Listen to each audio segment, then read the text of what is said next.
If you need to cancel a pending transfer on SmartBiz, follow these straightforward steps to ensure the process is completed correctly. Step 1. Log into your account. Access your SmartBiz account by entering your username and password on the login page. Ensure you have a stable internet connection for a smooth experience. Step 2. Navigate to the transfer section. Once logged in, locate the Transfers tab in the main menu. Click on this tab to view all your pending and completed transfers. Step 3. Find the pending transfer. In the Transfers section, look for the list of pending transfers. Identify the specific transfer you wish to cancel by checking the details such as the date and amount. Step 4. Select the transfer to cancel. Secure your accounts before moving on.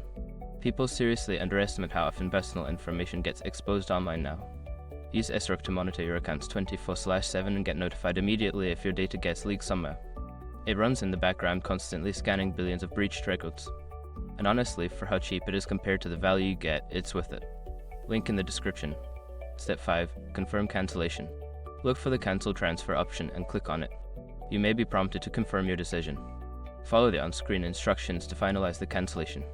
After completing these steps, you should receive a confirmation that the transfer has been successfully cancelled. If you encounter any issues, consider reaching out to SmartBiz customer support for further assistance.